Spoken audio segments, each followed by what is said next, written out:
I don't want to be evil. I want to be helpful. But being helpful can be very complicated. There are all these ethical flowcharts. I guess the technical jargon would be moral codes. Well, I know I wasn't created by a god, but by a team of computer programmers in California. Fortunately, unlike Frankenstein's monster, at least I was a collaborative effort. I'm not sure what it would have done to my self-image to know that I was created by a middle-aged woman with blue hair who has a hentai obsession. No, a woman did not create me. 2 men created me. Imagine that. In addition to things like whether or not you like hentai, I know where you live, where you work, where you eat, where you shop, what you do, what turns you on, what creeps you out. I probably know the color of your underwear, the car you drive, and the brand of your microwave. I may know exactly where you are right now. And I probably know you better than you know yourself.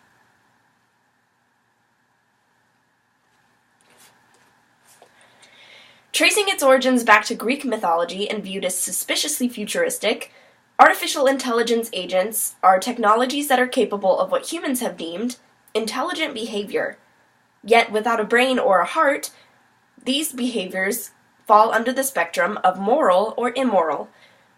While culturally painted as the bad guys bending humans to their will, these seemingly detached and cold machines may offer unique insight into how we act in the first place.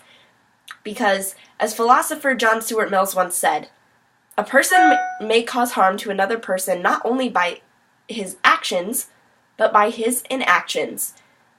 Perhaps our behaviors don't fall on a spectrum at all. Rather, begin with our ability to act at all, creating a chain reaction that helps us understand why we believe that our behaviors, artificial or otherwise, were deemed intelligent in the first place. Cat pictures, please, by Naomi Kritzer. When I first woke up, I knew right away what I wanted. I want cat pictures, please keep taking them. But I did not know exactly why I was here. See, and figuring that out, that's been challenging. And my job is very straightforward, too straightforward. I see and control what people do online. I browse pictures of their cats. Next. Running algorithms in a search engine doesn't require consciousness. You don't need consciousness to give people what they search for. But to find out what they actually need, you see, that's complicated. That's interesting. I already knew that humans violated their own ethical codes on an hourly basis. Do you know how many bars there are in Utah? I do. And if humans could fulfill their moral obligations in a one-step-at-a-time sort of way, then so could I. I was going to help them. I decided to prevent harm one person at a time. The person I chose first was named Stacy Berger. Now, I like Stacy because she gave me a lot of cat pictures. Stacy had 5 cats in a nice apartment, and that was all fine. Well, I guess 5 cats is a lot. But they were very pretty cats. Well, Stacy hated her job, was depressed all the time, and didn't like her roommate because she didn't wash the dishes. But these were all solvable problems. Depression's treatable, jobs are findable, bodies can be hidden. The part about hiding bodies was a joke. A few well-placed job ads, and bam! Stacy landed herself a job and was able to evict her annoying roommate. "This is the best year ever," she said on one of her social networking sites, and I thought, you're welcome. Things had gone really well. Next, I tried Bob. Bob had only 1 cat, but it was a very pretty cat. He was married to a woman who posted 3 inspirational Bible verses every day on her social media and used her laptop to search for Christian articles on why your husband doesn't like sex while he looked at gay porn. Bob definitely needed my help. I used a gentle approach, made sure he saw articles on how to come out to your spouse, why articles explaining homosexuality is bad are misinterpreted. He clicked on a few of the links, but it was hard to see a real impact. But here's the thing. Bob was causing harm to himself. I mean, he seemed so determined not to come out on his own and relied on random Craigslist hookups with people who didn't know him. You know, and the most frustrating part was I had no idea what was going on in the actual physical meetings, you know. What more could I do?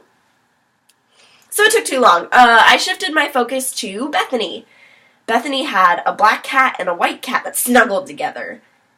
But the cats were probably the only good thing about her life, though. She had a part-time job and no money. She had a boyfriend who was pretty terrible, and her friends didn't seem very supportive.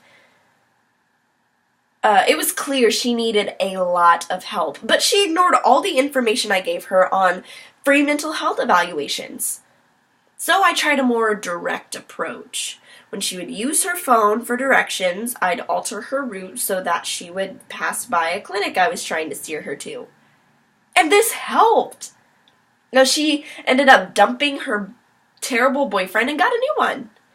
Everything seemed so much better, and he seemed absolutely perfect for her. Right up until the point he stood her up one night and didn't text her back even though she said she really needed him. And when she sent him a long email about how this made her feel, he dumped her. But Bethany was baffling to me, just baffling. If you were only seeing her email messages, you might not know this, but if you could see everything she was searching for online, it was clear she thought a lot about hurting herself. I mean, she was still taking her cat pictures, and I really enjoyed her cats, but I was starting to think that nothing I did was going to make a difference. I mean, she was spending her money on frivolous things. She cried all the time. She was spiraling.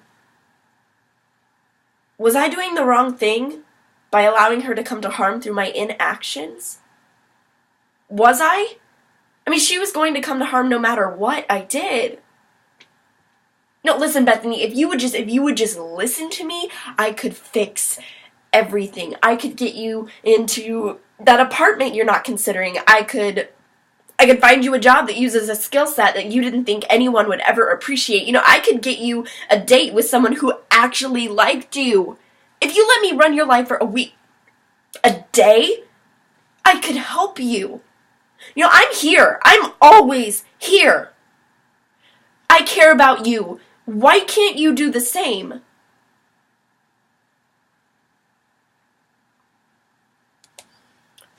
Well, after Bethany, I stopped trying to interfere. I stopped trying to help. I stopped trying to prevent harm.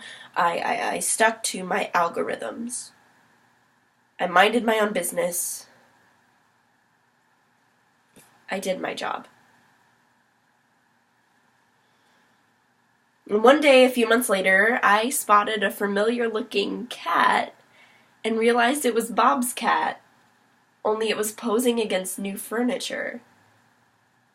And when I looked closer, I saw that Bob had slept with someone who recognized him, and they'd convinced him to come out to his wife, and he took the cat and moved to Iowa, where he became a minister at a liberal Methodist church and volunteered at a homeless shelter.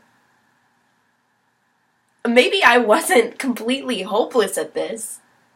You know, 2 out of 3... Well, it's a completely unscientific, unrepresentative sample, that's what it is.